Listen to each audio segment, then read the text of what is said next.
أما بعد فأعوذ بالله من الشيطان الرجيم. بسم الله الرحمن الرحيم. ومن يطع الله والرسول ويخشى الله ويتقه فأولئك هم الفائزون. وقال رسول الله صلى الله عليه وسلم: من أحيا سنتي فقد أحبني ومن أحبني كان معي في الجنة أو كما قال عليه الصلاة والسلام.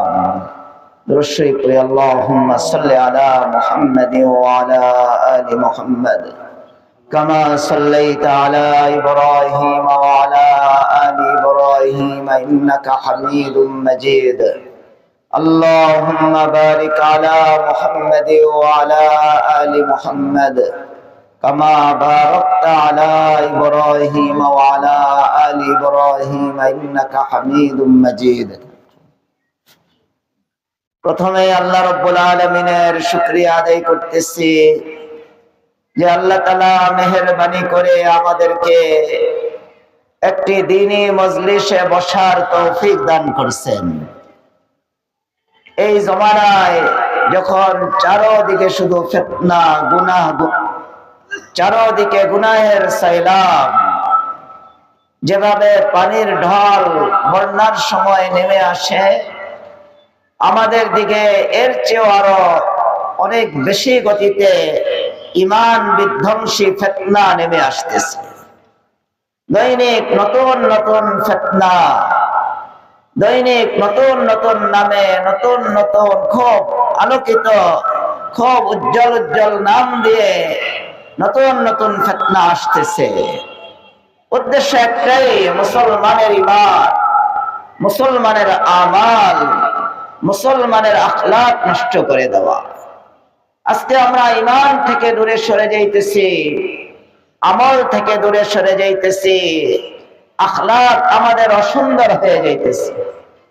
কারণ এর পিছনে অনেক মেহনত চলতেছে, অনেক দূরের থেকে আমাদের উপরে মেহনত চলতেছে, পরিকল্পিতভাবে মেহনত চলতেছে মুসলমানের আখলাক, মুসলমানের ঈমান, মুসলমানের আমাল নষ্ট করে দেওয়ার জন্য। সামান্য সামান্য দুনিয়া, বিভিন্ন নামে দুনিয়ার লোভ লালসা দিয়ে বিজাতিরা আমাদের ঈমান, আমাদের আমল, আমাদের চারিত্রিক গুণাবলী ছিনিয়ে নিতেছে। শেখ সাদী রহমাতুল্লাহ আলাইহি বলেন যে আমি যখন ছোট, বালেগ হই নাই, শরীয়তের হুকুম আমার উপরে আসে নাই, ওই সময় আমার আব্বা খুব শখ করে অনেক টাকা খরচ করে আমাকে একটা স্বর্ণের আংটি বানিয়ে দিয়েছে। আমি স্বর্ণের আংটিটা পরে বাজারে গেছি। বাজারে যাওয়ার পরে একজন দোকানদার যে চকলেট বিক্রি করে, ছোট ছোট মিষ্টি বিক্রি করে 8 আনা 4 আনা দামের, ওই চকলেট বিক্রেতা শেখ সাদী বলেন, আমাকে বলতেছে তোমার হাতে কি? বলতেছে হাতে স্বর্ণের আংটি, একটা আংটি আমার আব্বা বানিয়ে দিছে। তখন ওই চকলেট বিক্রেতা শেখ সাদী রহমাতুল্লাহ আলাইহিকে বলে যে তুমি এই আংটিটা একটু মুখে দাও তো। উনি মুখে দিছে, দেওয়ার পরে বলতেছেন, দেখো তো তোমার এই আংটিটা যে স্বর্ণের, বলতেছো দামের, এখানে কি কোনো মিষ্টি আছে, মজা আছে? শেখ সাদী রহমাতুল্লাহ, না, এটা কোনো মজা নাই, স্বাদ নাই। কয় আমার থেকে একটা চকলেট নাও, এই চকলেটটা তুমি মুখে দিয়ে দেখো। চকলেট মুখে দেওয়ার পরে শেখ সাদী বলেন অনেক মিষ্টি, অনেক স্বাদ। চকলেট বিক্রেতা ওই শেখ সাদী রহমাতুল্লাহ আলাইহিকে বলে, দেখো আমার চকলেটের মধ্যে মিষ্টি আছে, মজা আছে, তোমার এই যে আংটি, এতে তো কোনো স্বাদ নাই, রস নাই, কষ নাই। তোমাকে আমি একটা চকলেট দেই, তুমি চকলেটটা নাও, অনেক মজা পাইবে, মুখে দাও, স্বাদ লাগবে। তোমার এই আংটিটা আমাকে দিয়ে দাও, এটা তো কোনো স্বাদ নাই। শেখ সাদী রহমাতুল্লাহ আলাইহি বলেন, আমি তখন তো ছোট, আমি বোকা, আমি ওই চকলেটের লোভে স্বর্ণের আংটিটা আমি দিয়ে দিছি। স্বর্ণের আংটিটা আমি দিয়ে দিয়েছি, আর তার থেকে একটা চকলেট নিছি, আমি মনে করেছি আমি অনেক লাভবান হয়েছি। শেখ সাদী রহমতুল্লাহ আলাইহি ঘটনা দিয়ে আমাদের বুঝাইছেন, বিজাতিরা এখন তাদের কৃষ্টি কালচার, তাদের যে সমস্ত খারাপ যে সমস্ত বিষয়গুলি, সুদ ঘুষ আমাদের সামনে পেশ করে, যে দেখো তুমি সুদ নিলে তুমি কত লাভবান, আর সুদ না খেলে তোমার লাভ নেই, ঘুষ নিলে তোমার লাভ, ঘুষ না নিলে তোমার লাভ নেই। দেখো তুমি ওই অশ্লীল কাজে লিপ্ত হলে কত মজা, কত স্বাদ। এই সমস্ত বিভিন্ন প্রলোভন দেখিয়ে আমাদেরকে মহামূল্যবান ঈমান, আমাদেরকে ইসলাম থেকে, আল্লাহ রাসূল সাল্লাল্লাহু আলাইহি সাল্লামের তরিকা থেকে আমাদের সরায় নিচ্ছে। এজন্য আমাদের উচিত হবে আমাদের ঈমানকে হেফাজত করা। আল্লাহ রাসূল সাল্লাল্লাহু আলাইহি সাল্লাম শেষ জামানার চিত্র বয়ান করেছেন, শেষ জামানাটা কত ভয়াবহ হবে। আল্লাহ রাসূল বলেন, قال رسول الله صلى الله عليه وسلم يأتي على الناس زمان الصابر فيهم على دينه كالقابض على الجمر أو كما قال عليه الصلاة والسلام। আল্লাহ রাসূল আমাদেরকে বলতেছে, আমার উম্মত তোমরা শুনে রাখো, শেষ জামানায় তোমাদের উপর ঈমান বিধ্বংসী ফিতনা কত বেশি আসবে। আল্লাহ রাসূল বলেন, ইয়াতি আলান নাসি জামানুন আস-সাবিরু ফীহিম আলা দীনিহি কাল কাবিজি আলাল জামারি। শেষ জামানায় আমার উম্মতের উপর এত ফিতনা আসবে ঈমান ধ্বংসের জন্য, যে আমার উম্মতের হাতের মধ্যে কয়লা রাখা যতটুকু কঠিন হবে, ঈমান রক্ষা করা এর চেয়ে বেশি কঠিন হবে। আজকে সেই জামানা আমাদের চলে আসছে, আমরা মনে করতেছি এটা আসবে, আল্লাহ রাসূল আসবে, আমাদের সামনে চলে আসছে যে ঈমান রক্ষা করা, আমল রক্ষা করা, চোখ রক্ষা করা, আখলাক রক্ষা করা কত কঠিন এখন আমাদের হয়ে গেছে। একজন ছেলে ইউনিভার্সিটিতে পড়ে, তার পিছনে 3-4টা মেয়ে তার পিছনে কুকুরের মতো ঘুরতে থাকে। আপনি দেখবেন শিশু পার্ক, রত্না পার্কের এদিক দিয়ে হাঁটলে ইউনিভার্সিটির একটা ছেলের পিছনে 5টা-6টা মেয়ে তার পিছনে পিছনে ঘুরতেছে, তার সাথে চরিত্র নষ্ট করতেছে। আজকে আমাদের চরিত্র নষ্ট করা, ঈমান রক্ষা, ঈমান নষ্ট হয়ে যাওয়া তো একেবারে সহজ হয়ে গেছে।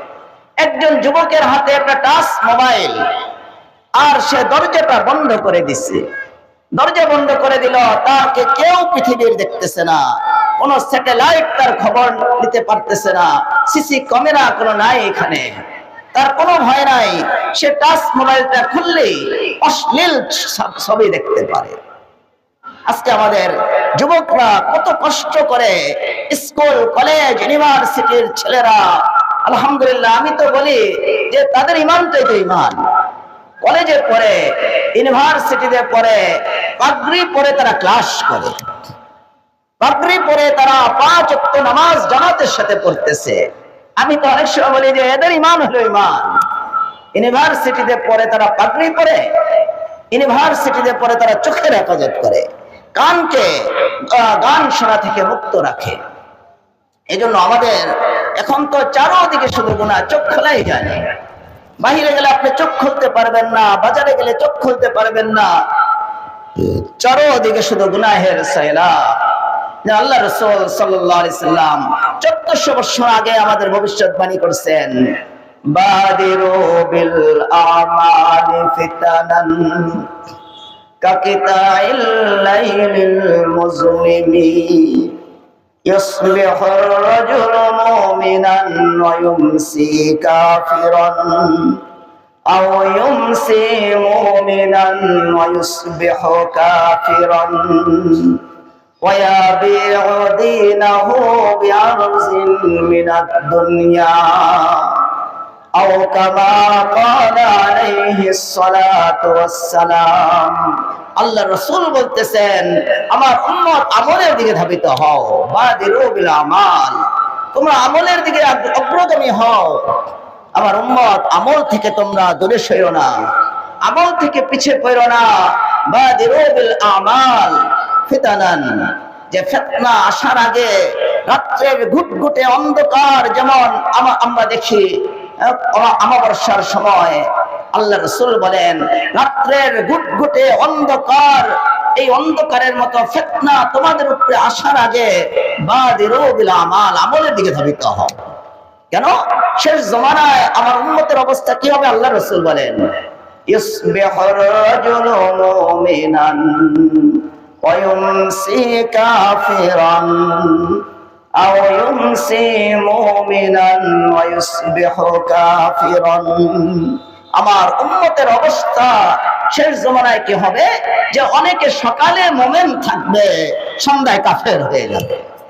অনেকে সন্ধ্যায় মুমিন থাকবে, সে বন্ধুর প্ররোচনায়, বান্ধবীর প্ররোচনায়, কোন দলের লিডারের প্ররোচনায় এমন কিছু স্লোগান দেবে যে সকালে মুমিন ব্যক্তিটা সন্ধ্যায় কাফের হয়ে যাবে। ওয়ায়াবিউ দীনাহু বিআরজিন মিনাদ দুনিয়া। আর আমার উম্মতের অবস্থা শেষ জমানায় কি হবে? আল্লাহ রাসূল বলেন আমার উম্মতের অবস্থা এমন হবে যে শেষ জমানায় সে টাকার বদলায় তার ঈমানকে বিক্রি করবে।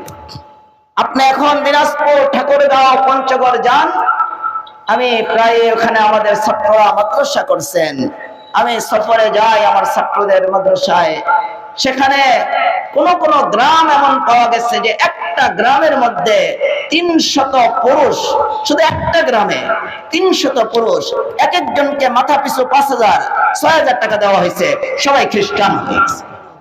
300 পুরুষ একটা গ্রামের খ্রিস্টান, 5,000 টাকা 6,000 টাকার বিনিময়ে। আল্লাহ রাসূল বলেন ওয়ায়াবিউ দীনাহু বিআরজিন মিনাদ দুনিয়া, যে আমার উম্মতের অবস্থা শেষ জামানায় কেমন হবে যে তারা টাকার বদলায়, টাকা পেলে পদের বদলায়, পদের কারণে, টাকার কারণে, নেতৃত্বের কারণে তারা ঈমান আমল সব ছেড়ে দিবে। এজন্য এই শেষ জামানা এখন তো প্রায় চলেই আসছে, আমরা খুব সতর্ক থাকতে হবে, আমলের দিকে আমাদেরকে ধাবিত হতে হবে। আমরা সবাই কামিয়াবি চাই, সবাই আমরা সফলতা চাই, কিন্তু আমাদের সফলতা আল্লাহ কোন রাস্তায় আছে? সফলতা আমরা চাই কেউ টাকার মাধ্যমে, যে টাকা কামাবো, লক্ষ লক্ষ টাকা ইনকাম করব, টাকার মাধ্যমে আমি সফল হব। কেউ সফল হতে চায় ইন্ডাস্ট্রিজের মাধ্যমে, কেউ সফল হইতে চায় নির্বাচনে দাঁড়াবে, নির্বাচনে দাঁড়িয়ে বিপুল ভোটে পাশ করে দেশ পরিচালনা করবে। কেউ এক একজন এক এক লাইনে সফল হতে চায়। আল্লাহ বলতেছেন বান্দা, সফলতা আমি দেশ রাষ্ট্র পরিচালনার মধ্যে রাখি নাই।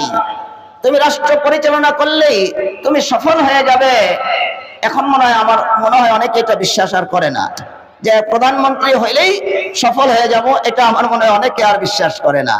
যেই দৌড়ানি, যেই বেইজ্জত, যেই ইজ্জত হানি ঘটছে, ওই দেশ পরিচালনাকারীদের, জালেম অত্যাচারীদের যে পরিণাম দেখছে জাতি, আমার মনে হয় এখন পাগলও মনে করে না প্রধানমন্ত্রী হইলে সফল হয়ে যাবে। কোন পাগলও আমার মনে হয় এটা মনে করে না। আমরা অনেকে প্রধানমন্ত্রী হতে পারলে, রাষ্ট্রের পরিচালক হতে পারলে, কোন ইন্ডাস্ট্রিজের মালিক হতে পারলে, এরকম ভাবে টাকার মালিক হতে পারলে মনে করি সফল। আল্লাহ বলেন যে না, এগুলির মধ্যে আমি সফলতা রাখি নাই। দলের প্রধান হইলে, রাষ্ট্র পরিচালনা করলে, তুমি এটা করলে, টাকার গদিতে ঘুমাইলে, এটার মধ্যে কোনো সফলতা নাই। সফলতা কোথায়? আল্লাহ বলেন ওয়ামান ইউতিইল্লাহ ওয়া রাসূলাহু ওয়া ইয়াখশাল্লাহ ওয়া ইয়াত্তাকিহি ফাউলাইকা হুমুল ফাইজুন। আল্লাহ বলতেছেন সফলতা কোথায়? বান্দা, তুমি সফলতা টাকায় চাও, সফলতা তুমি প্রধানমন্ত্রী হওয়ার মধ্যে চাও, আমি এগুলির মধ্যে সফলতা রাখি নাই। আল্লাহ বলেন সফলতা কোথায়? ওয়ামান ইউতিইল্লাহ ওয়া রাসূলাহু ওয়া ইয়াখশাল্লাহ ওয়া ইয়াত্তাকিহি ফাউলাইকা হুমুল ফাইজুন। আল্লাহ বলেন যারা আল্লাহর হুকুম মেনে চলবে। এক নাম্বার কাজ হলো কার হুকুম মানা, বলেন না খালি লিডারের হুকুম মানবেন। লিডারের হুকুম মানলে হবে না, হুকুম মানতে হবে কার, বলেন বলেন কার হুকুম মানতে হবে? না ডরাইতেছেন? এখনো ডর আছে? 5ই আগস্টের পরে তো আমার মনে হয় কোনো ডর নাই, ভয় নাই। 71-এ দেশ স্বাধীন হয়েছে, কিন্তু বাক স্বাধীনতা ছিল না। 5ই আগস্টের মধ্যে আমাদের দেশে যে স্বাধীনতা আসছে, এই স্বাধীনতার পরে আল্লাহ আমাদেরকে বাক স্বাধীনতা দান করছে। আগে ওলামায়ে কেরাম হক কথা বললে তাদেরকে আয়না ঘরে ঢুকতে হতো। ওলামায়ে কেরাম যদি জালেমের বিরুদ্ধে কথা বলতেন তাদের গুম হয়ে যেতে হতো। বলেন এখন কি সেই সুযোগ আছে? এই জালেমদের এখন আর সুযোগ নাই। আমাদের ছোট ছোট বাচ্চারা দেখায় দিছে, স্কুল কলেজ মাদ্রাসার ছেলেরা দেখায় দিছে, কোন জালেম যদি কিয়ামতের আগ পর্যন্ত দাঁড়ায় তাদেরকে কিভাবে শায়েস্তা করতে হবে এটা আমাদের ছোট বাচ্চারা শিখায় দিছে।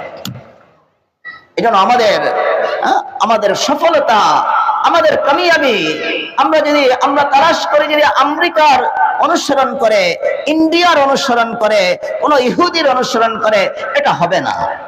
আল্লাহ বলতেছেন আমাদের সফলতা কোথায়? ওয়ামাই ইউতিইল্লাহা ওয়া রাসূলাহু ওয়া ইয়াখশাল্লাহা ওয়া ইয়াত্তাকিহি ফাউলাইকা হুমুল ফাইজুন। আল্লাহ বলেন যারা আমার হুকুম মানবে, যারা আল্লাহর হুকুম মেনে চলবে আর রাসূলের তরিকাকে মেনে চলবে। এক নাম্বার কার হুকুম বলেন? আর দ্বিতীয় নাম্বার কার তরিকা? নবীর তরিকা।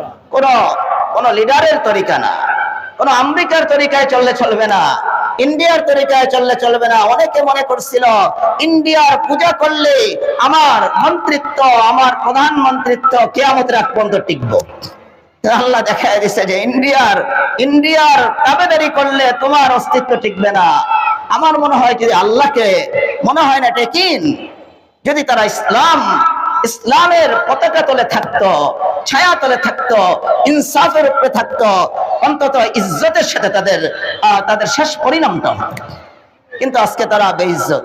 কতটুক বেইজ্জত যে দেশের মধ্যে নিজের বাড়িতে থাকার তাদের ক্ষমতা নেই।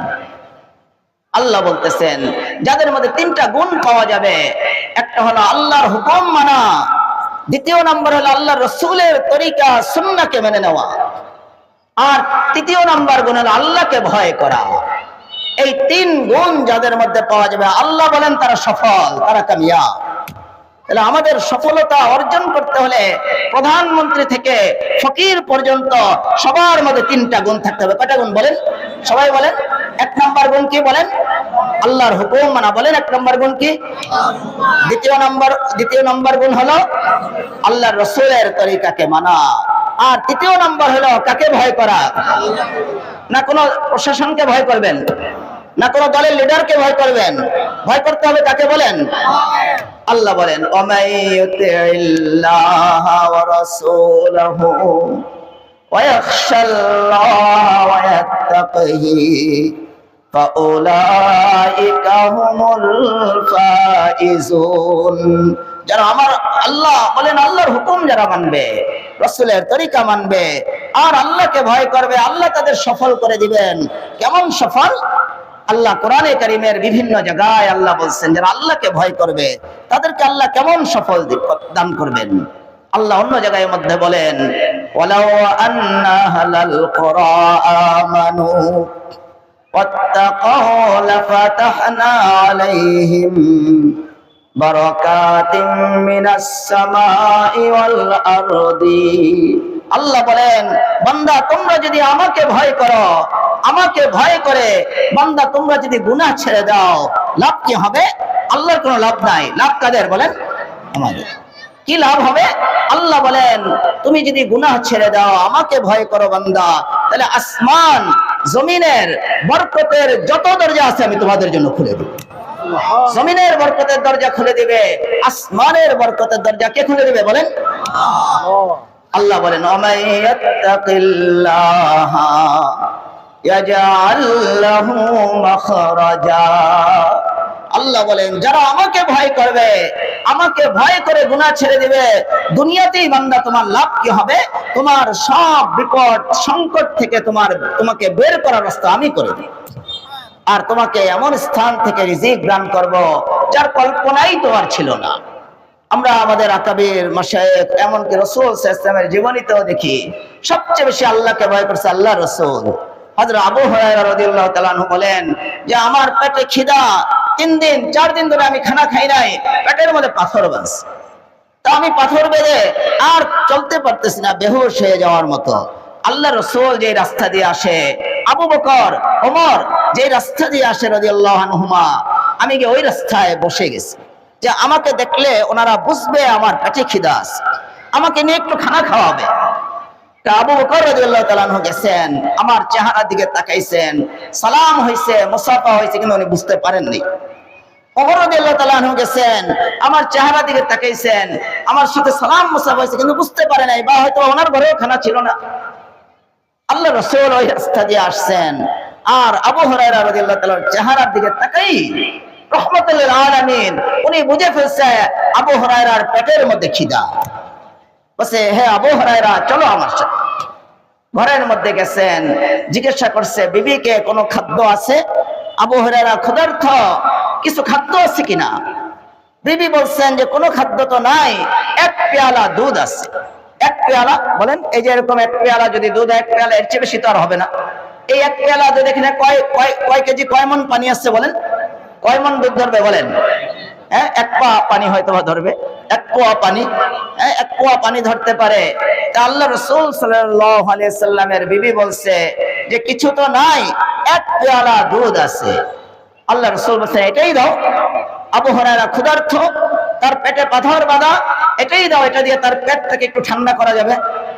আবু হুরায়রা রাদিয়াল্লাহু তাআলা অনেক খুশি হয়ে গেছেন যে 3 দিন 4 দিন পরে আজকে 1 পেয়ালা দুধ আমি পান করতে পারবো আল্লাহ রাসূলের ঘরের। খুব খুশি হয়ে গেছেন। তো উনি খুশি হয়ে চেয়ে আছেন যে এখন আল্লাহ রাসূল আমাকে বলবে 1 পেয়ালা দুধ পান করো, কিন্তু মুআমালা ভিন্ন। আল্লাহ রাসূল বলতেছেন আবু হুরায়রা তুমি একা ক্ষুধার্ত না, তোমার আরো 70 জন ভাই আসহাবে সুফফা, তারা তোমার সাথে ইলম চর্চা করে, তারাও ক্ষুধার্ত, ওই 70 জন ভাইকে নিয়ে আসো। আবু হুরায়রা রাদিয়াল্লাহু আনহু বলেন তাহলে তো আর আমার বাটি কিছুই পড়লো না, ছোট তো ভিজাইতে পারবো না, পেট তো ভরা দূরের কথা, ছোট তো ভিজবে না। এখন আল্লাহ রাসূলের হুকুম না মেনেও তো উপায় নাই। 70 জন ক্ষুধার্ত সাহাবীকে, ওনার ভাইদেরকে, মেহমানকে উনি নিয়ে আসছেন। আবু হুরায়রা রাদিয়াল্লাহু তাআলা আনহু চিন্তা করছেন এখন আমি যেহেতু সিরিয়ালে আগে, আল্লাহ রাসূল আমাকে বলবে আবু হুরায়রা তুমি আগে পান করো, তাহলে তো অন্তত ছোটটা ভিজাইতে পারবো। কিন্তু মুআমালা ভিন্ন। আল্লাহ রাসূল বলতেছেন আবু হুরায়রা তুমি পান করতে পারবে না আগে, 70 জন সাহাবী আমার এই সাহাবীকে আগে পান করাও, থাকলে পরে শেষে তুমি পান। আবু হুরায়রা রাদিয়াল্লাহু আবার চিন্তা করছেন এখন তো তাও ঠোঁট ভিজানোরও ব্যবস্থা আর রইল না, ঠোঁট ভিজানোরও ব্যবস্থা রইল না, কি করা যায়? আল্লাহ রাসূলের হুকুম তো মানতেই হবে। আল্লাহ রাসূল আপন কুদরতি আঙ্গুলটাকে ওই 1 পেয়ালা দুধের মধ্যে একটু রেখে দিয়া আবু হুরায়রাকে বলছে বিসমিল্লাহ তুমি দুধ পান করো। আবু হুরায়রা রাদিয়াল্লাহু তাআলা আনহু উনি 70 জন আসহাবে সুফফা ক্ষুধার্ত, ওনাদের সবার মুখের সামনে আল্লাহ রাসূলের আঙ্গুল ডুবানো দুধ নিয়ে মুখের সামনে ধরছে। সবাই 70 জন এক এক করে সবাই পেট পুরে, তারপর আর খেতে পারে না, পেট পুরে সবাই দুধ পান করে ফেলছে। দুধ পান করার পর দেখি যে দুধের যে পেয়ালা ছিল 1 সুতা পরিমাণও দুধ কমে নেই। রাসূল সাল্লাল্লাহু আলাইহি ওয়াসাল্লাম এখন আবু হুরায়রা রাদিয়াল্লাহু তাআলার দিকে হাসতে হাসতে মুস্কি হেসে জিজ্ঞাসা করছে আবু হুরায়রা এখন কে বাকি আছে বলো? আবু হুরায়রা বলেছে ইয়া রাসূলুল্লাহ আপনি আর আমি বাকি আছি। কয় তাহলে তুমি পান করো। আবু হুরায়রা রাদিয়াল্লাহু তাআলা দুধ পান করছেন, যতক্ষণ ওনার মনে চাইছে দুধ পান, আল্লাহ রাসূল বলেছে আবার পান। আবু হুরায়রা রাদিয়াল্লাহু তাআলা আবার পান করছে। রাসূল সাল্লাল্লাহু আলাইহি ওয়াসাল্লাম আবার পান করো, আবার উনি পান করছে। 3 বার পান করার পরে আল্লাহ রাসূল বলতেছে আবু হুরায়রা আবার পান করো। আবু হুরায়রা রাদিয়াল্লাহু আনহু বলে ইয়া রাসূলুল্লাহ আমার পেটে তো আর জায়গা নাই, আমি তো আর পারতেছি না, দুধ আগের জায়গার মধ্যেই রয়ে গেছে। আল্লাহ রাসূল পরে পেয়ালাটা নিয়েছেন, নিয়ে বাকিটুক বিসমিল্লাহ বলে পান করে ফেলছেন। আল্লাহ কোরআনে কারীমের মধ্যে এটার কথাই বলছেন ওয়ালাউ আন্না আহলাল কুরা আমানু واتقوا لفتحنا عليهم بركات من السماء والأرض। আমার বান্দা তোমরা যদি আল্লাহকে ভয় করো, আল্লাহ বলতেছেন আমাকে যদি তোমরা ভয় করো, তাহলে আসমান জমিনের বরকতের দরজা আমি তোমাদের জন্য খুলে দিব। হযরত জাবের রাদিয়াল্লাহু তাআলা আনহু উনি যুদ্ধের খন্দক খাল পার চলতেছে, খুব কষ্ট, সাহাবীরা ক্ষুধার্ত, পেটে পাথর বাঁধা, আল্লাহ রাসূল ক্ষুধার্ত, 400-500-600 সাহাবী পালাক্রমে কাজ করতেছে, সবাই খাল খনন করতেছে যাতে মক্কার থেকে কাফেররা এসে মদিনায় হামলা করতে না পারে। হযরত জাবের রাদিয়াল্লাহু তাআলা চিন্তা করছে আল্লাহ রাসূল ক্ষুধার্ত, তাহলে আল্লাহ রাসূলকে একটু খানা খাওয়ানো দরকার। উনি গিয়ে স্ত্রীকে বলছে যে অল্প রুটি বানাও, যে আটা আছে অল্প কয়েকটা রুটি বানাও, যা আছে এটা দিয়ে বানাও, আর একটা ছোট্ট বকরির বাচ্চা, হয়তোবা 1 কেজি 2 কেজি গোশত পাওয়া গেছে, এটাকে জবাই করে দিছে, বানায় দিছে, যেটা বানাও আল্লাহ রাসূলকে আমরা মেহমানদারি করি। উনি খন্দকের খাল খনন করতেছে, 400-500 সাহাবায়ে কেরাম এখানে কাজ করতেছে। জাবের রাদিয়াল্লাহু তাআলা আনহু আল্লাহ রাসূলের কানে কানে বলছে, ইয়া রাসূলুল্লাহ, অল্প কয়েকটা রুটি বানাইছি, আপনাকে একটু মেহমানদারি করতে চাইছি, একটু দয়া করে আপনি আমার বাসায় আসেন। আল্লাহ রাসূল সাল্লাল্লাহু আলাইহি সাল্লাম সবাইকে থামাইছে, কাজ করতেছে 500-600 সাহাবী, সবাইকে থামায় বলছে, হে সাহাবীরা তোমরা জমা হও, তোমাদের ভাই জাবের তোমাদের সবাইকে দাওয়াত দিচ্ছে। ওই জাবের রাদিয়াল্লাহু তাআলা ভয় পেয়ে গেছে, উনি উল্টা পায়ে দৌড় দিচ্ছে, ভাও পায়ে দৌড় দেওয়ার ক্ষমতা নেই, উল্টা পায়ে দৌড় দিচ্ছে যে কি করবো এখন। 500-600 সাহাবী যদি যায়, ক্ষুধার্ত, রাসূলও ক্ষুধার্ত, এদের মেহমানদারি কিভাবে করবো? রুটি তো কয়েকটা, একজনের মেহমানদারির সমান। তো উল্টা পায়ে দৌড় দিয়ে স্ত্রীর কাছে গেছে যে কি, এখন তো বিপদ আসতেছে, 500-600 সাহাবী, আল্লাহ রাসূল নিজে কেমনে মেহমানদারি করবা? আর সাহাবীদের স্ত্রীরা অনেক আকলমন্দ জ্ঞানী ছিল, আমাদের মতো না। স্ত্রী বলছে, দাওয়াত কি তুমি দিছো না আল্লাহ রাসূল দিছে? বলছে, দাওয়াত তো আল্লাহ রাসূল দিছে। তাহলে আমাদের চিন্তা নাই, আমাদের যেই কয়টা রুটি আছে, গোশত আছে, আমরা এগুলি পেশ করব, আল্লাহ রাসূল দাওয়াত দিছে, আল্লাহ রাসূলই জানে কিভাবে মেহমানদারি করবে। বাসায় 500-600 সাহাবী নিয়ে আল্লাহ রাসূল উপস্থিত, এখানে রুটি অল্প গোশত পেশ করছে।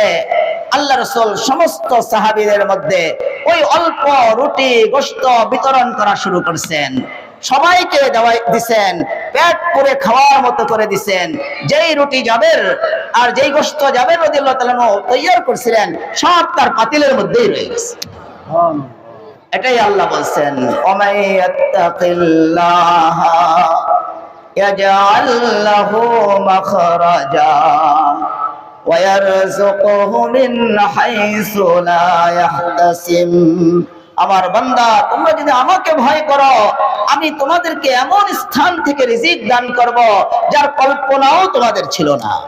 এজন্য আমরা আল্লাহকে ভয় করতে হবে। আল্লাহ সফলতার জন্য একটা আমল শিক্ষা দিচ্ছে, আল্লাহকে ভয় করা। আপনি কোনো নেতাকে ভয় করবেন না, আপনি কোনো শক্তিকে ভয় করবেন না, আপনি আল্লাহর যে হুকুম, রাসূলের তরিকার উপরে অবিচল আপনি থাকবেন। আমাকে এক সময় খুব বাধা প্রদান করছে এক বিষয়ে, খুব জবর করছে যে অমুক জায়গায় ছাত্র শিক্ষক নিয়ে আপনার যেতেই হবে, 3-4 গাড়ি দিতে হবে। আমি সোজা না করে দিচ্ছি যে আমার পক্ষে সম্ভব না। বলছে, প্রশাসন কিন্তু আপনার দিকে তাকিয়ে আছে। আমি, প্রশাসন আমার দিকে তাকিয়ে আছে, আল্লাহ আমার দিকে তাকিয়ে আছে। এখন পরীক্ষা চলতেছে, আমি প্রশাসনের কথা মানি না আল্লাহর কথা মানি? আমি তোমাদের কথা মানতে পারবো না, তোমাদের যা করার করো। আলহামদুলিল্লাহ, তারা আর আসে নাই, কাছেও আসে নাই। আল্লাহ সহজ করছেন, আসান করছেন। আমাদের কাজ হলো আল্লাহকে ভয় করা। এটা হলো একটা বড় আমল, আল্লাহর হুকুম মানা। আর তৃতীয় আমল হলো আল্লাহ রাসূলের সুন্নত মোতাবেক চলা। আল্লাহ রাসূল সাল্লাল্লাহু আলাইহি সাল্লামের সুন্নত মোতাবেক যদি আমরা চলি, আল্লাহর হুকুম মানা, সুন্নত তরিকায় চলা, আল্লাহকে ভয় করা, তাহলে আমরা কামিয়াব হব। কিন্তু আজকে আমাদের জীবনে সুন্নত বিলুপ্ত হয়ে গেছে, আল্লাহ রাসূলের সুন্নত নেই। আমাদের রাষ্ট্র পরিচালনা থেকে নিয়ে সমাজ পরিচালনা, আমাদের পরিবার পরিচালনা, আমাদের মিল ফ্যাক্টরি পরিচালনা, ব্যবসা বাণিজ্য পরিচালনা, কোথাও আজকে সুন্নত নাই। শুধু ওলামা, মাশায়েখ, কিছু খাস আল্লাহর বান্দা যারা ওলামাদের সোহবতে চলে, আল্লাহ তাআলা ওনাদের মধ্যে সুন্নতকে রেখে দিয়েছেন। কিন্তু ব্যাপকভাবে আজকে রাসূলের সুন্নত একেবারে উঠে যাচ্ছে। এজন্য আমরা তৃতীয় যে আমল, কামিয়াবির জন্য আল্লাহ রাসূলের সুন্নত মানতে হবে। আল্লাহ রাসূলের সুন্নাত শুধু মুখে মুখে মানলে হবে না। আমাদের অনেক ভাইয়েরা খুব মুখে মুখে বলে আমরা সুন্নি সুন্নি সুন্নি, বলে না? বলেন। নিজেদের নাম রাখছে কি করে? সুন্নি করে। দেওয়ালের মধ্যে লিখে রাখছে আশিকে রাসূল, অথচ তাদের মধ্যে কোনো সুন্নত নাই, তাদের জীবনে কোনো সুন্নত নাই, কিন্তু দেওয়ালে লেখা রাখছে আশিকে রাসূল। আশিকে রাসূল দেওয়ালে লেখার নাম? বলেন। আশিকে রাসূল তো বাস্তবায়ন করার নাম।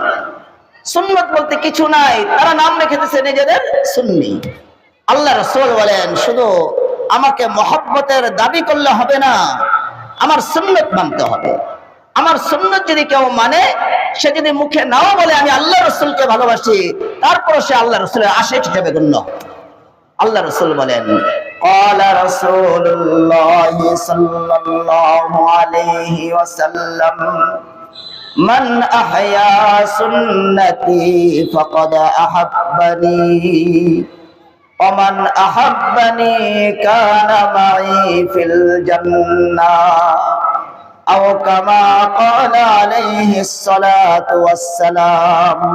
আল্লাহ রাসূল বলেন যে ব্যক্তি আমার সুন্নতকে জিন্দা করে, রাষ্ট্রীয়ভাবে, পারিবারিকভাবে, সামাজিকভাবে, ব্যক্তিগতভাবে। আমাদের অনেক ভাইয়েরা বলে যে টুপির দরকার নাই, পোশাকের মধ্যে ইসলামের কোনো পোশাকের কোনো নাই। অনেক ভাইয়েরা বলে দেয়, আবার বড় বড় স্লোগানও দেয় কোরআনের আলো ঘরে ঘরে জ্বালো, কিন্তু ব্যক্তি জীবনে কোনো সুন্নত নাই। আল্লাহ রাসূল বলতেছেন এটার দ্বারা তুমি কামিয়াব হইতে পারবা না, হইতেও পারে নাই। এই ধরনের ভাইয়েরা এই যে স্লোগান কোরআনের আলো ঘরে ঘরে জ্বালো, অনেক স্লোগান তারা দিচ্ছে, অনেক কৌশল তারা ইখতিয়ার করতেছে, কিন্তু সফল হইতে আজও পারে না। কেন? তাদের মধ্যে রাসূলের সুন্নাহ নাই। রাসূলের সুন্নাত আসতে হবে। আপনি হাজারবার দাবি করলে আপনি রাসূলের আশিক হতে পারবেন না যতক্ষণ পর্যন্ত আপনার জীবনে সুন্নাত না আসবে। আল্লাহ রাসূল বলেন মান আহয়া সুন্নতি, যে আমার সুন্নতকে জিন্দা করে সে আমাকে ভালোবাসে। সুন্নত নাই, টুপি নাই, দাড়ি নাই, টাকনুর উপরে কাপড় নাই, আপনার স্ত্রীর পর্দা নাই, আপনার আরো যত যা আপনি করতেছেন কোন কাজের মধ্যে আল্লাহ রাসূলের সুন্নত নাই, আর আপনি দাবি করতেছেন যে আমি সুন্নি, এটা তো একেবারে মিথ্যা দাবি, ভুল দাবি হইতেছে। এজন্য আমাদের অনুসরণ করতে হবে আল্লাহ রাসূলকে। ব্যক্তি জীবনে, পারিবারিক ভাবে আমাদের রাসূলের সুন্নতকে জিন্দা করতে হবে। সাহাবায়ে কেরাম যত জটিল পরিবেশে গেছেন, আল্লাহ রাসূলের সুন্নত ওনারা ছাড়েননি। একদিক দিয়ে আল্লাহ রাসূলের ভালোবাসা, আরেক দিক দিয়ে রাসূলের সুন্নাহ। ওসমান রাদিয়াল্লাহু তাআলা আনহু যখন মদিনায় হিজরত করলেন, উনি তো ধনী ছিলেন, ঘর বানাইছেন, বাড়ি বানিয়েছেন। আল্লাহ রাসূলকে দাওয়াত দিয়েছেন যে ইয়া রাসূলুল্লাহ, আমি একটা ঘর তৈরি করছি। আল্লাহ রাসূলের মেয়েই তো ওনার বিবি। হযরত ওসমান রাদিয়াল্লাহু তাআলা আনহুর কাছে রাসূল সাল্লাল্লাহু আলাইহি ওয়াসাল্লাম নিজের মেয়ে বিবাহ দিয়েছেন যে ইয়া রাসূলুল্লাহ, আমি ঘর তৈরি করছি, আমার ঘরে আসেন। আল্লাহ রাসূল ঘরে যাইতেছেন, ওসমান রাদিয়াল্লাহু তাআলা আনহু পিছন থেকে 1 2 3 গণনা করতেছেন। আল্লাহ রাসূল বলছে, ওসমান তুমি কি গুনতেছো, তুমি কি গণনা করতেছো? বলছে যে ইয়া রাসূলুল্লাহ, আজকে সারা বিশ্বের মহান ব্যক্তি আপনি, আপনার সত্তা আমার বাড়িতে যাইতেছে, আমি আপনার পায়ের কদমগুলি গুনতেছি। আপনি কয়টি কদম দিয়ে আমার বাড়িতে যান, আমি নিয়ত করছি আপনি যতগুলি কদম মেরে মেরে আমার বাড়িতে যাবেন, আমি শুকরিয়া স্বরূপ আমি অতগুলি গোলাম আল্লাহর জন্য আজাদ করে দেব। কত মহব্বত ছিল। উনি যখন ওই সুলহ হুদায়বিয়ার মধ্যে কাফেরদের কাছে গেছেন, সন্ধির জন্য আল্লাহ রাসূল পাঠাইছেন, কাফেররা তখন ওনাকে বলছে যে ওসমান, তুমি তোমার পায়জামাটা একটু নিচা করে পরো, টাকনুর নিচে পরো, তোমার পায়জামাটা টাকনুর নিচে পরো, তাহলে কি হবে, আমরা তোমাকে ভালো বলে গণ্য করব। মক্কার কাফেররা কেউ টাকনুর নিচে কাপড় পরলে তারে খুব ধনী মনে করে, তারা বড় লোক মনে করে, আর টাকনুর উপরে কাপড় পরলে তারা ছোট লোক মনে করে। তুমি টাকনুর উপরে রাসূলের, তোমার রাসূলের অনুসরণে কাপড় পরছো, তুমি টাকনুর নিচে কাপড়টা ঝুলে পরো। ওসমান রাদিয়াল্লাহু তাআলা উত্তর বলছে, লা হাকাদা ইজারু রাসূলিল্লাহি সাল্লাল্লাহু আলাইহি সাল্লাম, যে আমার জীবন চলে যেতে পারে কিন্তু আমার এই পায়জামা, আমার এই কাপড় আমি টাকনুর নিচে আমি পরতে পারবো না। কেন? আমার রাসূল সাল্লাল্লাহু আলাইহি সাল্লাম টাকনুর উপরে কাপড় পরে। দেখেন, একদিক দিয়ে ভালোবাসা, আরেক দিক দিয়ে অনুসরণ। আয়েশা রাদিয়াল্লাহু তাআলা আনহার অন্তরে কত ভালোবাসা ছিল রাসূলের। উনি রাত্র হলেই আকাশের দিকে তাকায় থাকতেন, কখন রাসূল আসবে, কখন রাসূল আসবে। নিজের স্ত্রী এত প্রেম স্বামীর প্রতি, আকাশের দিকে তাকায়া তাকায়া রাসূলের বিরহে নিজের কবিতা পড়তে থাকতেন। লানা শামসুন ওয়ালিল আফাক শামসুন ওয়া শামসি খায়রু মিন শামসিস সামাই ওয়া শামসুন নাস তাতলু বাদা ফাজরিন ওয়া শামসি তাতলু বাদাল ইশাই। কত মহব্বত স্বামীর প্রতি, নবীর প্রতি, যে রাসূল সাল্লাল্লাহু আলাইহি ওয়াসাল্লাম বাড়িতে আসতেছেন, একটু দেরি করতেছেন, এই জন্য আয়েশা রাদিয়াল্লাহু তাআলা আনহা রাসূলের অপেক্ষা করতে গিয়ে কষ্ট পাইতেছেন, কবিতা পড়তেছিলেন, কবিতা পড়তেছিলেন। লানা শামসুন ওয়ালিল আফাক শামসুন, হে বিশ্ববাসী জেনে রাখো, আমার ঘরের একটা সূর্য আছে, আসমানেরও একটা সূর্য আছে। বলেন, আসমানের সূর্য আমরা দেখি না, সূর্য এটা উদ্ভূত হয়, সারা দেশকে আলোকিত করে, তা আসমানেরও একটা সূর্য আছে। হে বিশ্ববাসী জেনে রাখো, আমার ঘরেরও একটা সূর্য আছে।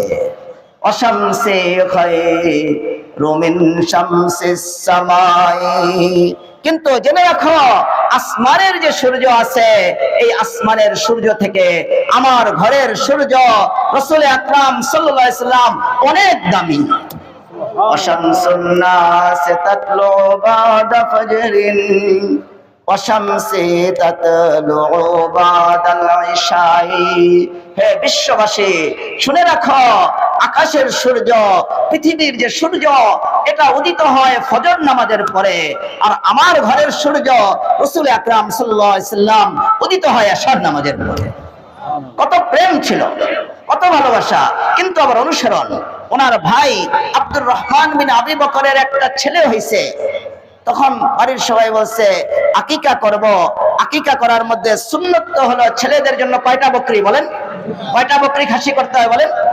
অনেকে জানে না মনে হয়। না গরু একটা করে দিবেন, না দুম্বা হাতি একটা করে দিবেন, আল্লাহই জানেন যে হাতির মধ্যে গোশত বেশি, একটা করে দেই। হাতি করলে হবে না, উট করলে এটা সুন্নত আদায় হবে না, এটা আকিকা হয়ে যাবে, সুন্নত হলো না।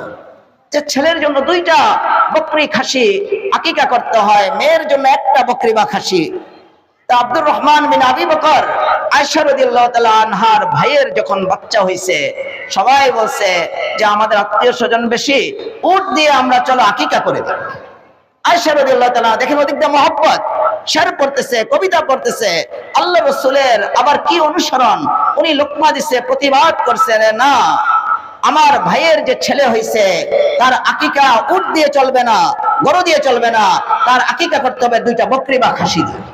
কেন? আমাদের রাসূল সাল্লাল্লাহু আলাইহি সাল্লাম এটা সুন্নত হলো 2 বকরি বা খাসি করা ছেলেদের জন্য। একদিক দিয়ে মহব্বত, আরেক দিক দিয়ে অনুসরণ।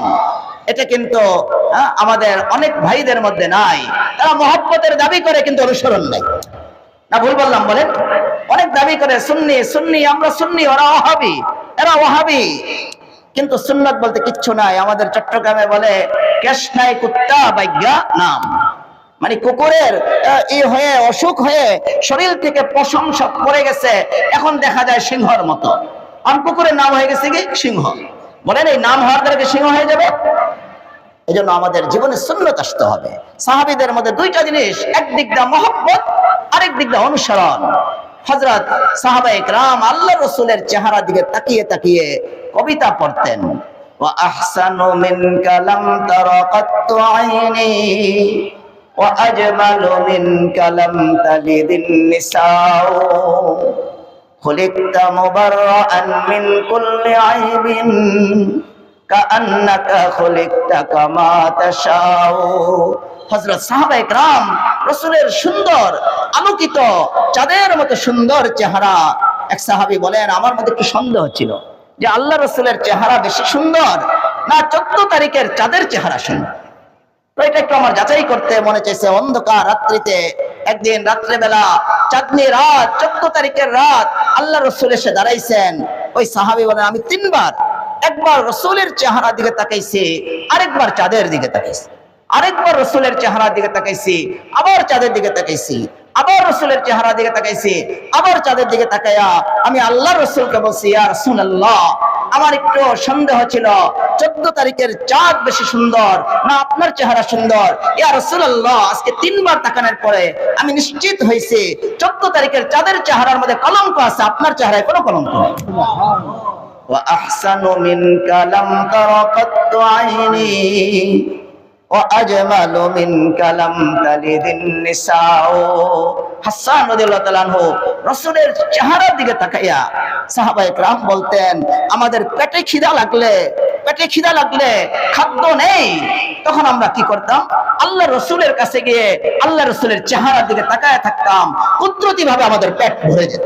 সুবহানাল্লাহ। আল্লাহ রসুলের চেহারার দিকে তাকাইয়া হযরত ফাতেমা রাদিয়াল্লাহু তাআলা আনহা বলেন, আমার ছেলে হাসান হুসাইনের খাদ্য দরকার, পেটে খিদা, এই পেটে খিদা নিবারণের জন্য কোনো খাদ্য নাই, আমি তাদেরকে তার নানার কাছে পাঠিয়ে দিতাম।